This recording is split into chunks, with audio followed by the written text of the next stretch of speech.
The Making and Transnationalism of an Ethnic Niche, Vietnamese Manicurists by Susan Eckstein and Thanh Nghi Nguyen. The Making of a Transnational Niche, Vietnamese Manicurists. What is an ethnic niche? What is an ethnic enclave? What led Vietnamese to be involved in this ethnic niche? Please read page 263. The answer, ethnic enclave. An ethnic enclave are urban neighborhoods in which immigrant groups or ethnic minorities are residentially concentrated.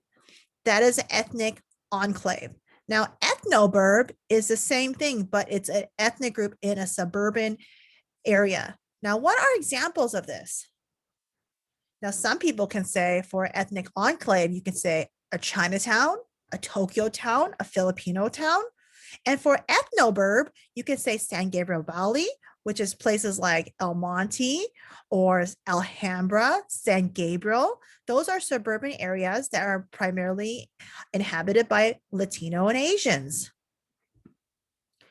Now, the next question is, what is an ethnic niche? Now, an ethnic niche is a particular type of business that's disproportionately owned or staffed by ethnic minorities. Now, can you think of any examples?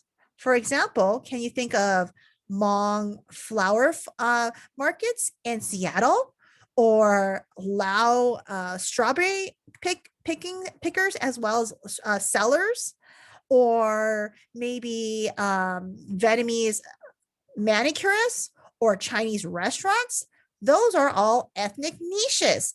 And one can even put in Korean dry cleaning. Lots of Asians, particularly Asian Americans and Asians, when they come to the United States, because of their English ability or lack of English ability, they start their own business. For example, in Fresno, we have this delicious curry pizza, which is Indian pizza. Now, to look at deeply Vietnamese ethnic niche would be to look at Vietnamese nails. Now, a lot of Americans get their nails done, and a lot of people are done by Asian Americans. They actually don't know, but many times it's been done by a Vietnamese American or a Vietnamese national, and they don't know the history of why their nails are done by Vietnamese. Well, let me tell you here. There's a woman, her name is Tippi Hedren, and she is a very famous actress. If you've ever seen the Alfred Hitchcock movie Birds, very, very famous actress. She is actually the mother to, grandmother to that person who did 50 Shades of Grey, and mother who did, mother of, I think, this other woman who married Don Johnson. So very, very famous lineage of actresses. She actually wanted to help the Vietnamese refugees when they first came to the United States. And she wanted to get them a job that they can do and sell, and because they didn't know English and they didn't have any kind of income. And so she actually helped develop nail cares for them to do, and that she taught them how to do nails and how to sell it. So one really doesn't can't thank enough people like Tippi Hedren. Now, why did Vietnamese go into nail care? What are the origins of Vietnamese nail care? What are the conditions that led up to the buildup of Vietnamese nail care? Well, the first one, the origin, we talked about, obviously the Vietnam War, hundreds of thousands of refugees were rushing from Southeast Asia into the United States.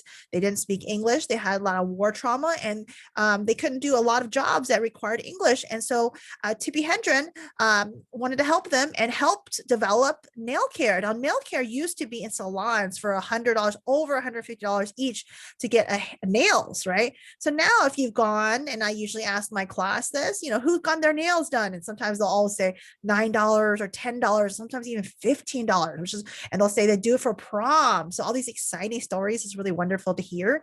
And I always tell them, your $10, $20 nails used to be $150, to be $200, right? And who took it out of the very fancy spas and made it its own cheaper, much cheaper, like 10% of the cost, is Vietnamese women, and because of Tippi Hedren.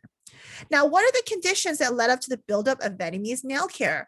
Well, the first, Tippi Hedren helped out a few Vietnamese women to make their own nail care places. And those people in the word of mouth told other Vietnamese and family members to open up nail care. And then men and women, mostly women, but men and women started doing nails. And so that was a buildup of why, if you look, it's particularly in California, majority of nail care people are Vietnamese. Now, how did the Vietnamese broaden their nail care? Well, not only did they think about it when you get your nails done, you also can get your brows done. You can get your makeup done. You can get fake eyelashes. You can even get your eyebrows plucked. Okay, so there's a lot of ways that Vietnamese have broadened the nail care. So what that means is they've actually added more items that they do for services. Also, how have Vietnamese deepened their nail care involvement? Well, some Vietnamese have actually bought nail colors, nail polish companies and sold their own nail polish covers. And that has been a way that they have deepened their involvement. So much more in packaging and selling more items that you can use for nails.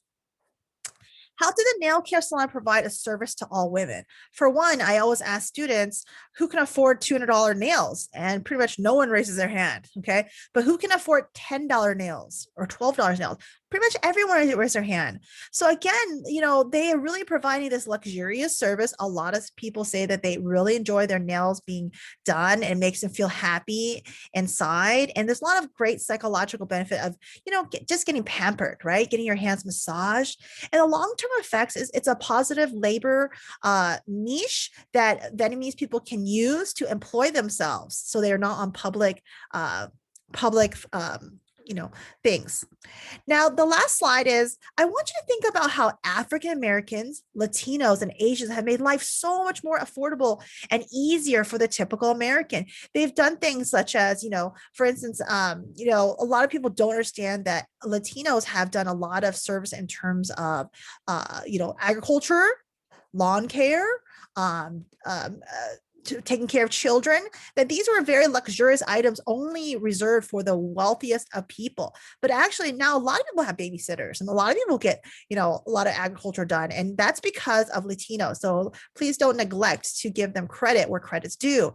African Americans, obviously for generations, have given their time and money and also services, and sometimes free because they're enslaved, but also just low priced, but to all Americans. And again, do people understand how African Americans have given their food, their culture, their labor, their time, their energy to American society and made life so much easier for the typical American? And again, a lot of people don't give credit to African Americans, which they should. And again, Asian Americans have also made inroads in actually making a lot of foodways cheaper for people, but particularly looking at Vietnamese Americans, they have made a luxurious item for a very inexpensive price and really brought a lot of happiness.